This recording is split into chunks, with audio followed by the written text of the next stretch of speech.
Donc on va faire un curry rouge. Alors moi je vais le faire avec des gambas qui sont ici. Donc quand je dis que je veux plus... Voilà. Donc avec les gambas qui sont ici, mais on peut mettre du poulet, on peut mettre ce que l'on veut. Du moment pour un curry rouge, c'est avoir sa pâte à curry rouge, du coco, de la sauce poisson et puis des condiments.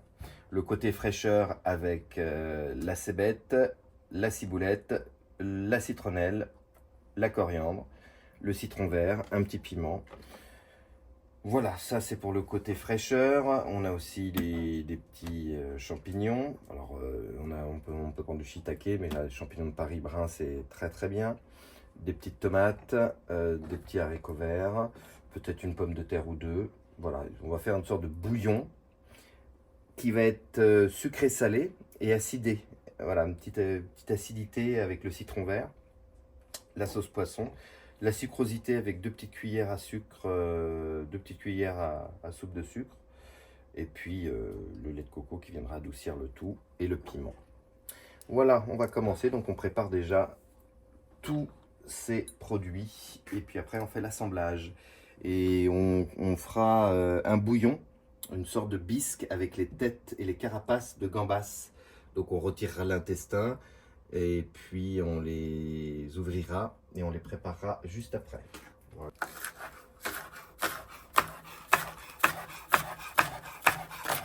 Donc là c'est bête.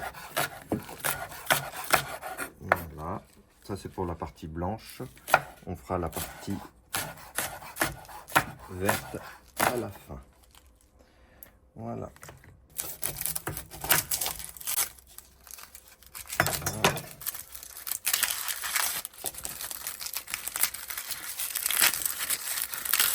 On ne va pas trop le hailler. Donc le mortier.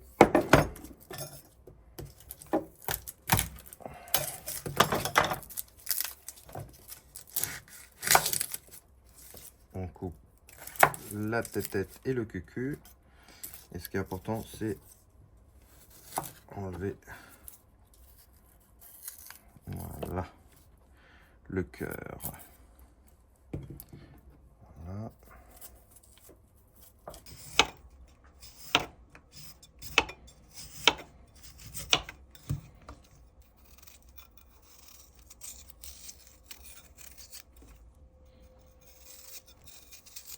Normalement, ça se fait avec le dos de la cuillère. Avec la cuillère, ça se pèle vraiment à la cuillère. Bon, on va faire ça comme ça. Voilà, toujours avec l'ail. Voilà. Alors, il faut aussi doser, mais il n'y a pas de règle. Autant quand vous faites des desserts, il y a des choses à respecter. Mais en cuisine, en cuisson, etc., à part bien sûr la cuisson à respecter, il y a des règles. Mais les dosages se font un petit peu au feeling. Voilà. Donc au pilon, on va faire une purée de gingembre, ail gingembre. Alors on peut rajouter des piments pour ceux qui... Voilà. Alors pourquoi une purée? Alors, je vais garder un petit peu d'ail et d'échalotes pour la cuisson des têtes, pour faire ma bisque. Avec un petit bouquet aromatique pour ma bisque. Mais ail, piment, le fait de faire une purée, ça va fondre dans la sauce. Ça va pas faire de morceaux de piment par exemple. Donc le fait que ça fonde, ça va éclater en saveur. Voilà. Alors on peut rajouter un petit peu de citron si vous voulez, un petit peu de citron vert et un petit piment. Et donc là, toujours propre. Son plan de travail. Alors c'est vrai qu'on a fait ça, c'est joli de faire ça sur une planche en bois, mais c'est moins hygiénique que si on le faisait par exemple sur une planche plastique. C'est toujours mieux, la petite planche plastique, c'est plus hygiénique. Voilà pour les bactéries, si on veut faire les choses un peu dans les règles. Voilà un petit peu de... Voilà. On va mettre aussi un petit peu de cébette. Voilà, un petit peu de citron vert, ça va aider à lier ensemble. Un peu de sel et de poivre. Et la purée, elle sera bien.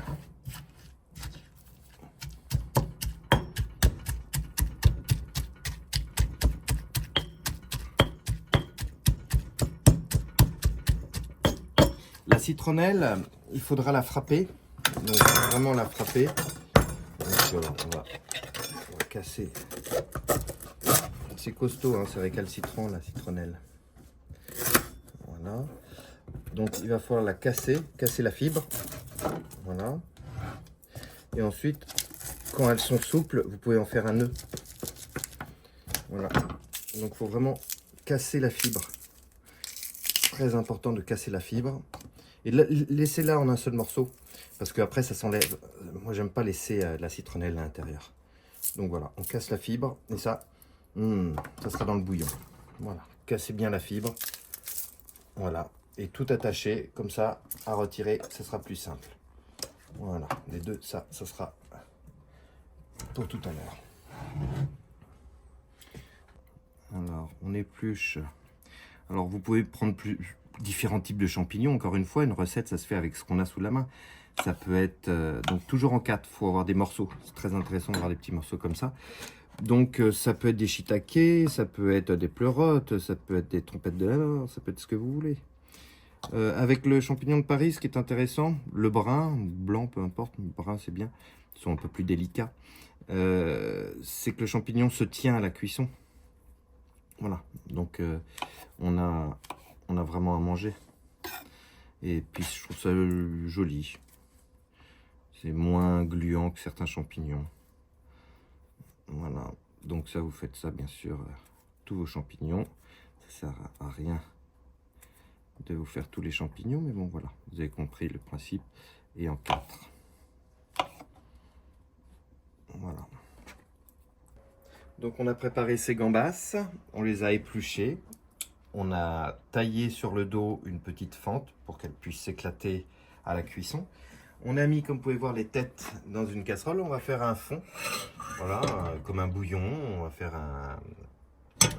Donc on va faire revenir les têtes avec une huile vierge pour que ça accroche, pour les sucs.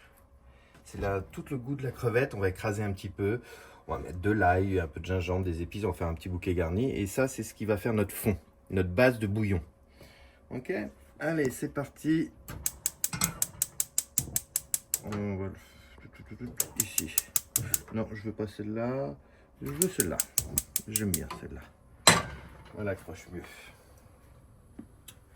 Voilà, donc on va mettre nos échalotes. On va mettre un peu de cébette. Voilà. Et on va mettre notre base. Pardon. Voilà. Une petite cuillère. Voilà, notre petite base qu'on a fait tout à l'heure au... Voilà, avec le gingembre. Voilà. Et là, on laisse, on touche à rien. On laisse vraiment accrocher. Voilà, faut que ça accroche. Voilà, faut que ça accroche. Donc, on mélange tout de suite un petit peu et après, je touche plus. Voilà, je laisse. Et on mouillera. Je fais un repas pour 4 personnes. Donc, on mouillera à hauteur de 2 litres. Pour 4 personnes, c'est bien, le bouillon. Alors, bien sûr, pour faire un fond, vous mettez ce que vous voulez, ce que vous avez sous la main. Du moment que vous laissez les têtes bien accrochées. Donc, je vais prendre mon petit pilon et je vais un peu appuyer les têtes pour qu'elles ressortent un peu de son jus. J'ai mis que les têtes, comme ça va m'emmerder. Je vais pas m'emmerder à... Voilà, maintenant, il faut que ça accroche. Tenez que c'est un bouillon, on peut mettre ce que l'on veut, hein. On peut mettre un petit peu de vin blanc après, on peut mettre un petit bouquet garni de ce que vous voulez. On fait ce qu'on veut, c'est notre fond. Je vais mettre un petit peu de citronnelle aussi. Voilà.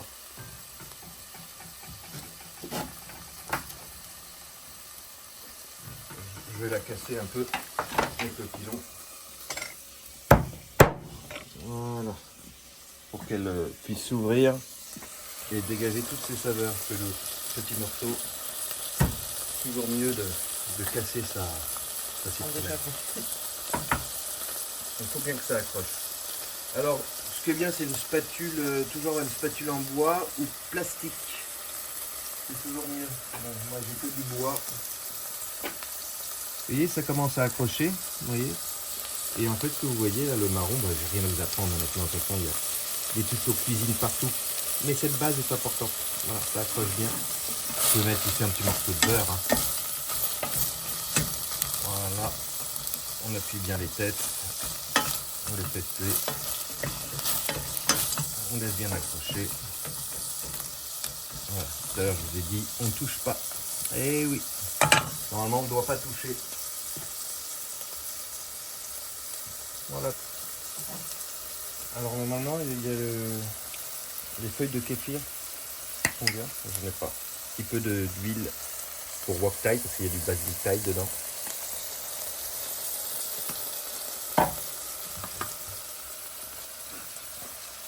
On ne touche pas, Ivan. Quelle c'est cette manie de vouloir toucher son fond. On a notre bouillon là. Il est en train de continuer à chauffer. Et là, on y va dans la cocotte. De l'huile thaï. Généreux. Et on va faire accrocher les petites échalotes, la petite cébette. Le reste de gingembre, ail, gingembre. On en gardera un petit peu pour la fin. Parce qu'il y a 3 cuissons. Je le fais en 3 cuissons. Donc là, on va faire accrocher le fond, encore une fois. On fait accrocher le fond.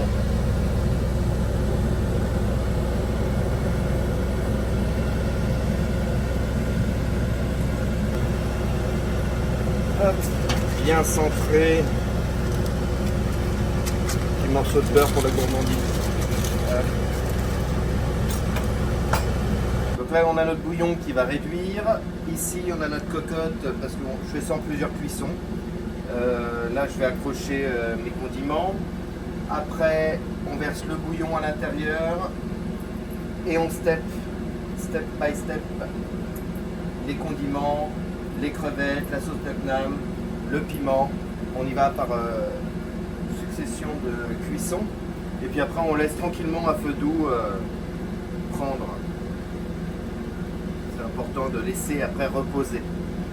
Et moi, ce que je propose, c'est de le laisser après refroidir tranquillement et le refaire reprendre une petite ébullition après.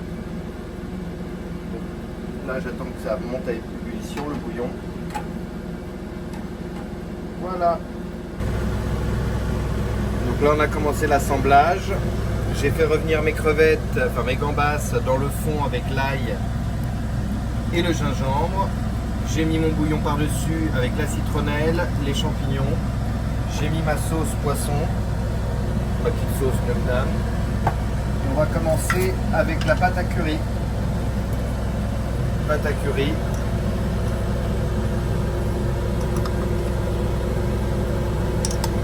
Voilà. Un bon pot de pâte à curry qui est fait bien sûr avec des crevettes.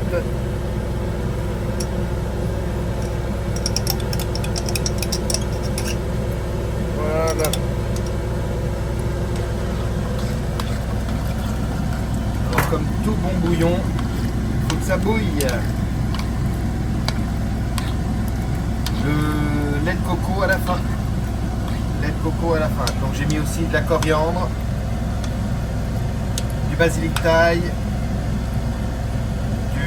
de la citronnelle et j'ai mis aussi de la ciboulette. Voilà. On va mettre des tomates, un peu de citron. Oh, je pense que le citron, on va le mettre plus tard. J'en mets une petite goutte là, mais ça sera pour plus tard. Je mets quelques tomates.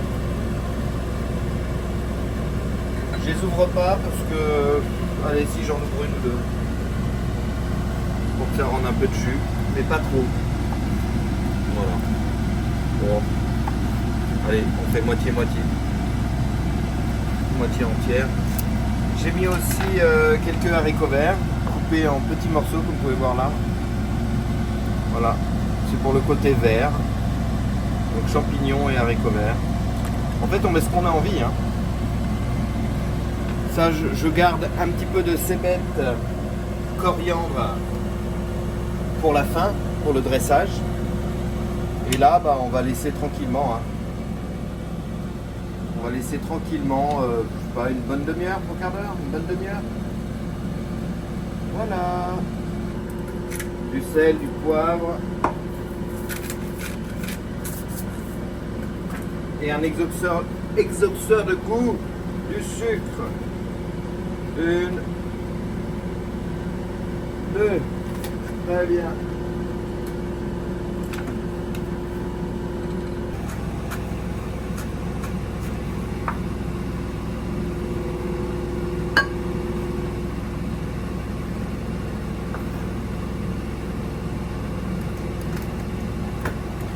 Donc là je fais mon petit pesto vert. Alors il me manque le basilic, j'en ai pas assez. Mais ça va être coriandre, un petit peu de queue mais pas trop. Un petit peu parce qu'il y a des huiles essentielles de coriandre dans la queue, mais il ne faut pas trop non plus parce que c'est un peu trop amer. Donc ça c'est pour un mélange de basilic, cébette et coriandre pour mettre dessus à la fin quand on va servir. Voilà, un peu de citron vert. De toute façon j'en ai mis déjà dans la sauce. On en a encore 2. C'est pour ajuster l'acidité à la fin. C'est vraiment pour ajuster. On a mis un petit peu de sucre ici dans le bouillon. Vous pouvez regarder le bouillon. Là, il repose tranquillement. Le bouillon repose tranquillement. Fermé pour que toutes les saveurs soient enfermées. Ici, là où j'ai fait cuire les têtes de crevettes tout à l'heure, j'ai pas lavé ma... Enfin, je l'ai rincé, mais normalement, j'ai fait une faute. Normalement, je la rince pas, je mets juste un petit peu d'eau pour laisser un petit peu d'accroche pour le riz. Donc c'est important que le riz puisse avoir aussi quelques saveurs. Voilà, petits résidus, vous voyez, je mets des petites conneries comme ça, hop, ça coûte rien. Et ça va apporter un petit quelque chose. Donc tout à la fin, il y aura le lait de coco, le citron vert et l'ajustement avec tout ce que j'ai là. Voilà, on va ajuster à la fin. Là, je nettoie mon plan de travail, je lance mon riz et c'est prêt dans un quart d'heure. Tout simplement. Alors, comme vous pouvez le voir, mon fameux Coleman, j'ai sorti mon Coleman pour le riz parce que malheureusement, on n'a pratiquement plus de gaz sur le réchaud. Il faut que je change la bouteille derrière. Bon, je la changerai demain.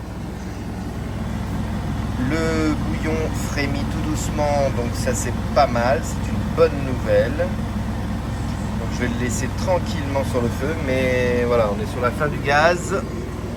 Donc le Coleman, lui, aucun problème. On lui met un tout petit peu d'essence dans le bousin. On lui met un peu de pompe, tchac, tchac, tchac, tchac, tchac, tchac. Voilà, terminé. Donc on pompe et on a du gaz. Ça dure 1 mois. J'ai 1 mois de cuisine juste dans ce petit truc. Ça, c'est les réchauds Coleman. C'est voilà, c'est topissime. J'ai 2 feux et ça y va, ça envoie. Vous voyez, ça commence à buller un petit peu et ça fait même pas 2 minutes. Donc voilà. Là, on est sur du, je sais pas, 3-4 kW, ça envoie. Bon, donc le riz basmati va se faire là. C'est bon, je commence à avoir un petit peu de frémissement. Dans 1 ou 2 minutes, je coupe, je laisse tranquillement redescendre et je mettrai le lait coco. Voilà. Mais là pour l'instant, je laisse infuser, je laisse évaporer un peu d'eau. Je laisse enlever un peu d'eau. J'ai pas mis de vin blanc ni rien, bon c'est pas très taille, hein, mais un jour j'essaierai avec un peu de vin blanc. Je suis sûr que ça portera un petit quelque chose, un peu d'acidité, enfin voilà. Voilà le résultat, donc un bouillon taille aux gambas avec un petit riz basmati. Voilà. Voilà le résultat avec des bonnes gambas. Voilà. Voilà, vous pourrez apprécier. Bon, le bouillon, les yeux fermés, hein. On y va, c'est parti.